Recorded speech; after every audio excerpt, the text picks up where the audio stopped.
E hora da nossa resenha esportiva. Hoje era para a gente estar debatendo a semifinal da Copa do Mundo, Brasil e Argentina, mas não vai ser possível, já que a Argentina vai enfrentar a Croácia e o Brasil está fora. Mas já começou o zum, a conversa, já estão pensando no novo técnico da seleção brasileira. A gente vai conversar aqui com a Mauri Aquino, Júlio Silva. Gente, boa tarde. Não tá cedo demais, não? Ou já tá certo mesmo? É assim. Esperou nem terminar pelo menos um ano? Acho que não tá cedo, não. Tá cedo, não. Tem que ser de agora mesmo. Acho que é um planejamento que vai ter que ser feito aí a longo prazo, né? Pela CBF, enfim. É um momento realmente de pensar logo nessa mudança, né? Boa tarde, né? Eu acabei começando falando aqui e nem dei boa tarde para nossos telespectadores. E espero que seja um começo aí de uma nova era para a seleção brasileira. De verdade.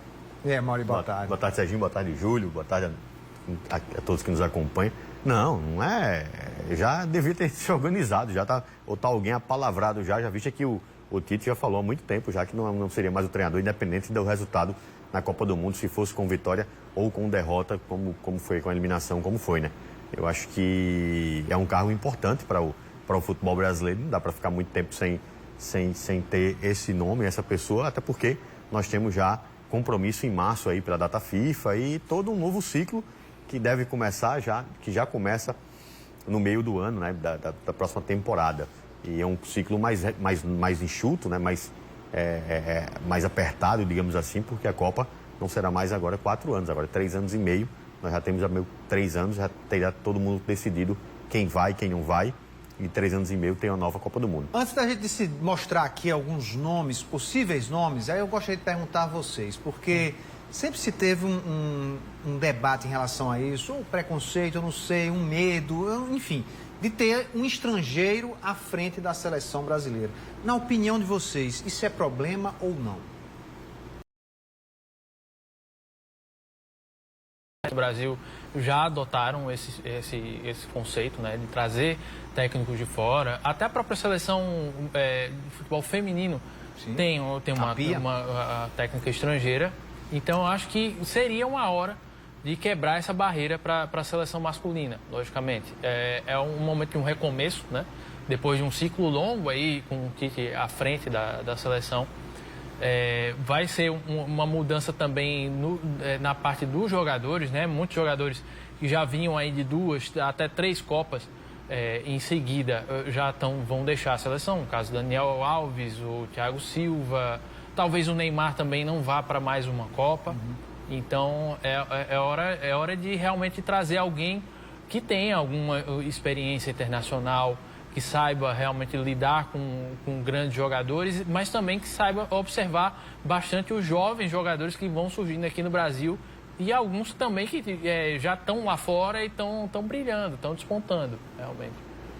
Eu acho que, eu até concordo em partes com o que o Júlio falou, só para pontuar a pergunta anterior, a CBF emitiu uma nota ontem, devido a muita gente especulando nomes de treinadores aí, que a decisão só vai acontecer realmente em 2023, né? Então, até o final de 2023, pode especular, pode falar o que for. Até o final de 2022, né? Até o final de 2022. Então, oficialmente, não tem nada. Sim. Sobre ser ou não estrangeiro, acho que isso pouco importa. Acho que precisa ter qualidade para estar à frente da seleção brasileira. O que eu acho que pesa contra os treinadores brasileiros é que 5 anos atrás, ou menos que isso, nós temos ainda, né? Tem diminuído bastante. Mas ainda nós temos muito aqui no nosso futebol, uma espécie de pula-pula, de galho em galho, né? Planejamento zero. O treinador começa sendo técnico de um time no Campeonato Gaúcho, aí chega nas semifinais lá, não consegue alguma coisa, ou não consegue a final, perde a final, aí ele cai lá para o Campeonato Mineiro, por exemplo, aí pega um outro time, avança numa outra competição, tira o time da zona de rebaixamento, alguma coisa, daí no outro já segue para o Campeonato Paulista, enfim, um ano só ele gira ali 3, 4 times. Isso sempre foi assim, né? E até a gente se perguntava o porquê que acontecia isso. Se era só má gestão, porque de fato tem muita má gestão no nosso futebol, a começar pela CBF, tem muitos pontos negativos que precisam ser melhorados com o tempo, ou se era uma espécie de até documento, né? Ou ética interna dos próprios treinadores que ficam nessa coisa, né? Nesse pula-pula, nesse galho-galho. A coisa começa a mudar a partir do Abel Ferreira no Palmeiras, alguns outros nomes, o português no Flamengo, e o Jorge, que foram ficando. Acho que o Jorge, se ainda tivesse no Flamengo, era um treinador que estava há muito tempo. Mas o próprio Flamengo tem mau exemplo disso, né? Porque o Rogério Ceni foi colocado para fora do Flamengo com 84% de aproveitamento, né, à frente do time. O Dorival acabou de ser campeão da Taça Libertadores da América e da Copa do Brasil e foi colocado para fora de maneira surpresa. Então, assim, não é só o erro do treinador. E aí é que pesa aí um treinador de fora, porque a gente não consegue ter uma manutenção de alguém no cargo. O Flamengo anunciou hoje o ex-treinador do Corinthians, que disse ao Corinthians, que disse em coletiva no último jogo que não vai ficar mais no Brasil porque precisava ir para casa, tomar conta de fulano, Beltrano, mas para casa dele era só pegar a ponte aérea, né? É só tomar conta da sogra. Eu desconfiei quando ele falou que ia tomar conta da sogra, né? Aí foi embora para o Rio de Janeiro, assume o Flamengo, hoje de forma oficial, o Vitor. Também em português. Então, assim, você não consegue ter tempo para trabalhar. Ele é um bom treinador?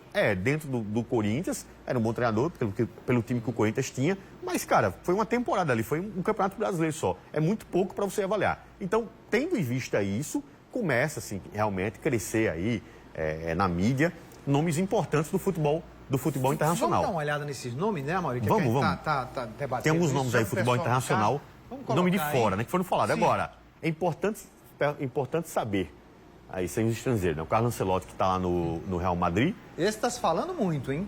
Mas né? até que ponto isso é verdade, né? Não existe uma palavra do Ancelotti dizendo assim, eu conversei. Existem umas aspas de Ancelotti num site, mas que não tem nenhuma... A verdade não está muito clara. Até porque o Carlos falou no Real Madrid, falou no Real Madrid no final dessa atual temporada, no final antes do intervalo dessa temporada para a Copa do Mundo, de que em 2023, em junho, entrega o cargo no Real Madrid e encerra a carreira, vai descansar, tal, não sei o quê. É o fim do contrato dele, É o fim do contrato dele. Ele queria cumprir o contrato e depois encerrar a carreira. Agora, um bom acordo, não sei. Agora, antes disso, ele já havia declarado que estava meio cansado, que não queria mais nada, de repente o Real Madrid chama o cara, né, ele estava meio, não esquecido, mas estava ali no futebol italiano, e conquista o que conquistou aí, o Champions League, etc. Então... E tem outra também, eu acho que também, assim, você ser um técnico de uma seleção brasileira é diferente de clube, né? Não Isso, tem aquela exatamente. viagem o tempo inteiro, né? Você Exatamente. de casa mesmo pode acompanhar os jogos, acompanhar os jogadores. Mas a pressão é grande, né? Tem a pressão, claro. É a maior seleção do mundo, né? Dizendo, mas às vezes o cansaço de um técnico desse é essas viagens o tempo inteiro, né? Dos clubes. Enfim, aí temos os outros três ali, Guardiola, que se falou, inclusive, acho que depois da Copa da Rússia, inclusive, tinha né? nomes aí dizendo que o Pepe já tinha um Pepe que está no Manchester City, em busca da Champions League lá pelo Manchester City, mas todo ano bate na trave. Esse eu acho que todo mundo queria no seu time, né? certeza. Porque é um cara, um estrategista, um cara super inteligente, que deu muito certo aí no comando dos técnicos no futebol. É um cara que tem uma visão de futebol bem diferente do que a gente acompanha. Agora, é claro, precisa dar tempo, precisa ter... Primeiro, o CBF precisa investir, né? Precisa ter dinheiro, né? O salário dele seria muitíssimo alto. Eu acho que ele já foi cotado há algum tempo já, mas um dos entraves é justamente o salário dele, que seria astronômico. Ele ganha, se eu não me engano, no Manchester City, ele ganha 24 milhões de euros, eu acho, de dólares por ano. É um salário gordinho, né? É um salário gordinho. Cara, eu não sei se a CBF ainda acho que é um pouco mais. Ainda acho que ser um pouco mais aqui. Mas eu falei 2 milhões de dólares por mês? Por mês. Mais ou menos isso. Uns 10 milhões de reais? Mais ou menos isso. Um pouco menos, um pouco mais. É bastante. É muito acima de um patamar do futebol brasileiro, até de seleção brasileira também. Seria muito acima, né? Eu acho que desses dois primeiros aí, os pontos negativos não conhece o futebol brasileiro na sua esfera máxima ali, né? No macro, né? A coisa tem que vir aqui dentro, né? Conhecer, sentir como é o campeonato, ver as disputas, ver de perto, porque às vezes nós mesmos criticamos, o torcedor critica muito o futebol brasileiro, chamando o futebol brasileiro de esse jogo é muito chato, eu prefiro assistir Champions League. E eu sou ferrenho, também fui muito chato nesse sentido, mas sou muito ferrenho de que Copa do Brasil e Campeonato Brasileiro esse ano houveram jogos espetaculares e que não perde nada com a turma lá de fora. Claro que, desculpa, Júlio, você assistir Palmeiras e um Flamengo aqui, uma final como foi Palmeiras e Corinthians, a final da Copa do Brasil, tu vê 2, 3 grandes nomes, 2, 3 estrelas dentro de campo. Aí tu assiste Manchester City e Real Madrid, tu vê 12, né? Então, a diferença está nessa. Essa questão da grife, né? Assim, tem muitos jogadores ali, muitos de seleções acumulados ali no mesmo espaço, né? Num caso de um jogo assim como Manchester City e Real Madrid, foi a final da Champions. Mas o futebol brasileiro também tem a sua qualidade, a gente tem que aprender a enxergar também com outros olhos o futebol brasileiro que ultimamente tem se organizado muito mais, né? Alguns times têm aplicado melhor conceitos táticos. A gente viu o Fluminense do Fernando Diniz, por exemplo, que é um nome cotado. E de melhor de gestão também, né? Que é um nome cotado para a seleção. E de melhor de gestão também, né? Bom, vamos dar uma olhada nos que estão aqui no Brasil também, ver que estão tem mais dois aí, né? Tem mais dois. Só volta lá, mas tem mais dois. Para a gente pontuar os outros dois? Só para pontuar os outros dois rapidinho, Jorge Jesus. Volta lá, aqui lá. O São Paulo e os Jorges, né? Pronto, Jorge Jesus. Jorge Jesus, que, enfim, todo torcedor flamenguista conhece, né? Sim. É um cara que conhece futebol brasileiro, um cara que pegou super mal naquela época também, né? Ele saiu também. Hoje está no Fenerbahçe da Turquia. E o Jorge Sampaoli, que está lá no futebol espanhol. Também esteve no Santos aqui. Esteve aqui no Santos. Eu acho que esse teria a menor chance de colar aqui o Sampaoli, porque ele é um... Mas acho que é o mais fácil financeiramente falando. Não, claro. Mas ele é um técnico com um perfil muito, vamos dizer assim, vaidoso. Vamos dizer uma palavra bem popular, né? Porque ele briga muitas vezes com jogadores. Ele saiu da seleção argentina super mal, né? Ele foi na Copa de 2018, que ele foi técnico foi pro Chile, né? É um cara difícil, a cabeça dura. Ele é meio complicado. Veio aqui pro Santos, fez um bom trabalho, foi vice-campeão brasileiro, se não me engano. E depois foi pro Atlético Mineiro. Passagem com um time meia boca do Santos. Bem limitado. Ele foi pro Atlético Mineiro também, né? E do Santos ele saiu porque ele reclamava constantemente para a diretoria que ele não tinha os jogadores que ele precisava. E ele ficava batendo o pé com a diretoria. Aí chegou uma hora que ele falou, ó, não quero mais, vou me embora. A frente da seleção é mais fácil, né? Porque você vai, eu quero um meia bom. Olha aí, meu irmão. Chama o que você quiser. Vamos dar uma olhada nos que atuam aqui no Brasil, né? Coloca aí na tela essa seleção que a gente fez aqui, que está sendo cotada. Já está ali na tela, né? E olhando para trás, esperando. Os que atuam no Brasil, tem a tela aí, nós temos aí os cotados, né? O Abel Ferreira, que é treinador do Flamengo, ou do Palmeiras, que ganhou tudo com o Palmeiras em 2 anos, né? Tudo mesmo, assim. Libertadores, Copa do Brasil, bicampeão brasileiro, enfim. A galinha dos ovos a galinha dos ovos de ouro, né? Do Palmeiras. Dos olhos aí da CBF, né? Dorival Júnior, que foi... Está desempregado agora, né? Que começou o ano no Ceará, fez até um início de temporada bom lá no Ceará, foi lá apagar um fogo. Quando estava bem, o Flamengo foi lá, abocanhou. E aí o Flamengo tem um poderio financeiro acima, na prateleira acima de qualquer outro time do cenário nacional hoje. E foi bem. E o Fernando Diniz, que tem o dinizismo, que vem fazendo bom trabalho. Que vem fazendo bom trabalho no Fluminense. Né? Traz o Fluminense de volta à Libertadores em 2023, depois de algumas temporadas, quase uma década depois. Então, acho que são os 3 aí que caminham aí à frente. Financeiramente fica até mais fácil, né? Esses 3. O Dorival e o Fernando Diniz, acho que por conta do ego, da construção da carreira, seria mais fácil, né? Você ser um treinador de seleção brasileira. Pro Abel acho que o Abel é mais difícil. O Abel pesa outras coisas, né? Acho que pesa projeto. Desde que ele chegou no Palmeiras, ele fala muito nisso, né? Eu não sei se seria uma boa, sabe? Principalmente o Dorival e o Fernando Diniz. Não, assim, porque não é técnico estrangeiro. Porque eu acho que a CBF repetiria um pouco o que aconteceu em 2010.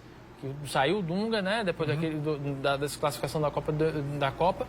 E entrou o Mano Menezes, que estava fazendo um bom trabalho ali no Corinthians e tudo. Mas não é um técnico que você diga assim, é um técnico top. Entendeu? Então, eles arriscariam dois técnicos aí. O Dorival, que já tem uma carreira consolidada no Brasil, comandou vários times, mas nunca teve muitos títulos de expressão assim. Só chegou agora no Flamengo e conseguiu ganhar, né? Logo essa Libertadores logo de cara. Olha a pergunta que eu vou jogar para vocês. Copa do Brasil e Libertadores. Agora, também tem um culpa... Essa pergunta para vocês. Essa coisa que o Júlio falou tem muito culpa do seguinte, né? Culpa da falta de planejamento do futebol nacional também, né? Porque o Mano teve quem é torcedor do Corinthians tem o Mano Menezes como ídolo, né? O cara transformou o Corinthians numa fase que o Corinthians estava bem mal, o Mano Menezes chegou, trouxe o Corinthians de volta para ser campeão, tal. É claro, chegou a figura do Ronaldo, não sei o que, babá. Então, ele foi o precursor de todo aquele movimento que culminou no título mundial do Corinthians, né? Mas foi um cara que chegou e fez a coisa funcionar e deixou o Tite aí, ó. Tite leva e faz. Por exemplo, esses técnicos brasileiros, eles estão acostumados com nossos campeonatos. Sim. Eles não estavam na Europa, por exemplo, numa Premier League, jogando aqueles campeonatos espanhóis, italiano, campeonato... Observando, campeonato inglês, participando, como técnico em algum desses times. Né? Será que não tem essa dificuldade também? Ou não tem nada a ver? O técnico, ele está só... Hoje em dia... Ser só técnico aqui no Brasil. Eu acho que e não vir, até porque a maioria dos jogadores joga na Europa, né? Eu acho que hoje em dia os técnicos... Ou não tem nada a ver? Eu estou só jogando aqui para gente debater. Eu acho que os técnicos têm muitas informações, né? Dos próprios clubes. E eles têm acesso a qualquer programa de TV por assinatura aí, qualquer pacote você tem. Mas você tem vários jogos para assistir. Vivenciar. Isso, vivenciar é uma coisa, lógico. Três treinadores que estão na semifinal da Copa do Mundo não vivenciam isso. O do Marrocos chegou agora. Ninguém sabe nem quem é. O melhor jogador do Marrocos. Se eu não me engano, há 2 meses. O melhor jogador do Marrocos era um esquecido do Clube Brugge, que ninguém dava muito valor. De repente, o moleque foi para a Fiorentina, chegou lá, pegou banco para o Torreira do Uruguai. Hoje é o grande nome, o Ambarat. Anrabat. Eu estava falando do técnico do Não, Marrocos. eu estou falando do jogador, do treinador, enfim. Vamos ver São caras que não estão aí sempre, né? Uma tela aqui do Tite, né? Vamos colocar aqui. Esses são os números do Tite. Entrega a seleção brasileira assim, né? Então, assim, você pode falar o que for, mas os números dele são... Muito bons, né? Excelentes, né? 71 jogos, 60 vitórias. 80,2 de aproveitamento. 15 empates, tá aí, 6 derrotas, 174 gols marcados. O rei, né? 30 gols sofridos, 80,2% de aproveitamento. É muito alto. 6 anos e um título da Copa América, né? Então, assim... que o cara pode ter 99% de aproveitamento. Desse 1% ter sido a derrota numa Copa do Mundo...